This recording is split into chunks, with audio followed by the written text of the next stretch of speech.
Well, you just said after the event of Five Nights 2. Still don't believe me? Basically, Nights 2 was in 87. yeah. And the first game's in 1993, so we know it's a prequel. And that the old ones are going into storage for a new, smaller scale version of the restaurant. That would explain why the old models reappear in Five Nights 1 and the toy models don't. And notice how it mentions a smaller version of the restaurant. The building in Five Nights 1 is significantly smaller than the setting of Five Nights 2. Need more evidence? What about the fact that on the first night in the office, the phone guy claims that the robots used to walk around during the day just like they do in Five Nights 2, but not anymore? Or the fact that phone guy dies in the first game, making it hard for him to also be the phone guy in Five Nights at Freddy's 2 if it takes place after. Call me the Phantom Menace, because every way to Sunday, this game is a prequel. So with that revelation out of the way, we're able to piece together the rest of the timeline and dig a little bit deeper. Posters everywhere in Five Nights 2 welcome you to this new location, implying that there was another Freddy Fazbear's Pizza somewhere before this one. Additionally, the phone guy makes reference to it on night 1, mentioning the old location, how it was left to rot. So we know that there was one Freddy Fazbear's Pizza for the first game, one for the second game, and one that came before both of them that we've never seen. But even before that, the phone guy also mentions an even older restaurant called Fredbear's Family Diner, which, aside from its completely different name, also has different owners.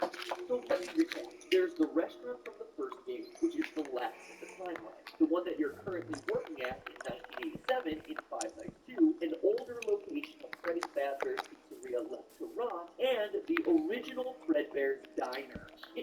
I hope you're still with me, because this is more complicated than the Zelda timeline. Anyway, it's at this first location, the diner, where the whole story begins. Submitted for the approval of the Game Theorist Society, this is the true tale of Five Nights at Freddy's. When you die in Five Nights at Freddy's 2, before you've even gotten over the jump scare, you sometimes get a scream like this.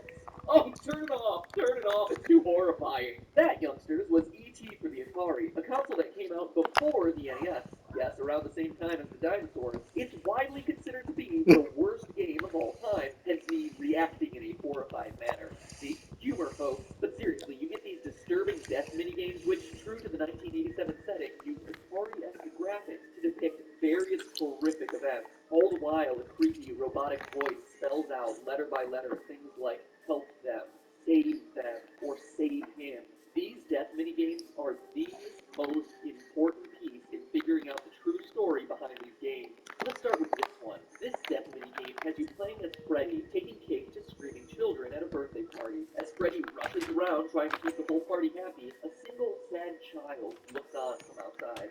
Suddenly, you're powerless to do anything but look on in abject horror as a purple man pulls up his car, murders the child, and drives off. It's my belief, loyal theorists, that this game He's 8 and he just ran off. Fredbear's Diner, and it's chronologically the first event that we see in this timeline. So not Well, his I know. favourite Well, it's a character. small establishment, and there's only one animatronic, Freddy, as opposed to all the other games which show other robots. But more importantly, this murder child is the one that sets everything into motion. One of the new tasks added to Five Nights at Freddy's 2 is winding a mysterious music box that we're told placates one of the animatronics. If you fail to wind the music box, what you're introduced to is this terrifying thing. The puppet looks like No Face from Spirited Away. You know what else he looks like? Take a look at that murdered child again. See how his tear tracks remain visible on his face, even after he's dead? If we assume that they'll continue to stay with him into the afterlife, we can make a pretty good case that this kid's murdered spirit eventually found its way into the puppet animatronic. But that's not all. What jump scare happens after this